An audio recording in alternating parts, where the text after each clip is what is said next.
Ferrari's first 1-2 finish of the Formula 1 season was clouded by questions about its strategy, as Sebastian Vettel jumped Charles Leclerc during the pit stops to prevent his teammate taking a third win in a row. Leclerc was understandably upset on the radio, although he kept a cool head as soon as he got out of the car, resisting the temptation to pour fuel on the fire with angry soundbites. By the time Ferrari had explained to Leclerc how it happened, he said he understood. So what was the explanation?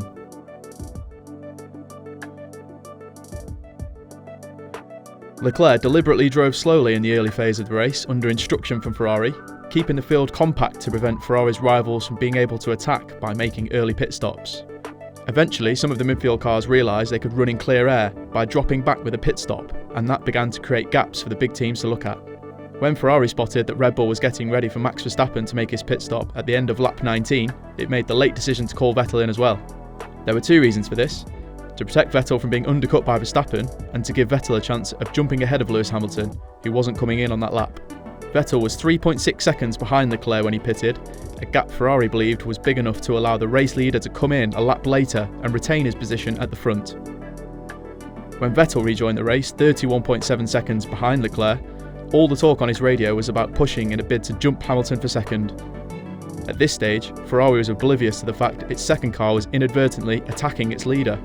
There was no talk to Vettel about potentially being able to snatch the lead, and no messages to Leclerc that he was under any threat. Ferrari hadn't even felt the need to tell Leclerc that Vettel had pitted, because it didn't expect to have any influence on his race. But it did. Ferrari calculated Vettel's advantage from stopping first at 3.9 seconds, which was much higher than expected, and it was enough to cost Leclerc the lead. And for those thinking Ferrari acted surprised to cover up what had happened, bear in mind that if everyone knew the undercut was going to be so big, Mercedes would have jumped sooner to take the lead with Hamilton. The obvious question to be asked afterwards was why Leclerc wasn't given the advantage of stopping before Vettel. But in a close lead battle, it's unconventional for the leader to blink first, given that you can normally afford to wait for your rivals to make the first move and cover that off by stopping a lap later.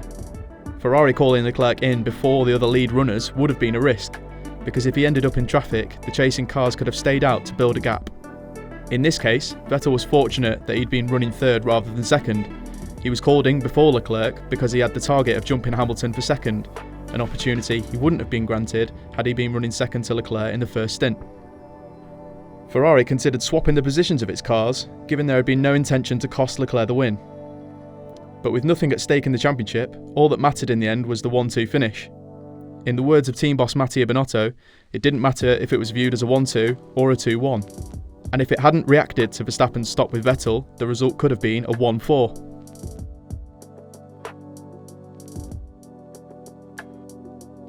A Vettel win, even in fortunate circumstances, was no bad thing for Ferrari. The four-time world champion has been on a terrible run of late, culminating in his disastrous outing on Ferrari's home soil at Monza. To put all of that behind him with his first win in over a year was handy for Ferrari, even if it doesn't mean he will suddenly regain the edge over Leclerc in the races to come. But this wasn't a Grand Prix won entirely by fluke. Once it became clear the race was Vettel's to lose, he made sure to keep a firm grip upon it. The compact field caused by Leclerc's slow first stint meant the leading cars rejoined behind a handful of midfield runners. With Mercedes initially keeping Lewis Hamilton out in the hope that Vettel and Leclerc would get held up in traffic, it was vital to Ferrari's race that time wasn't wasted during this phase. The Ferraris had to pick off Lance Stroll, Daniel Ricciardo, Pierre Gasly and temporary race leader Antonio Giovinazzi, and Vettel nailed this phase of the race.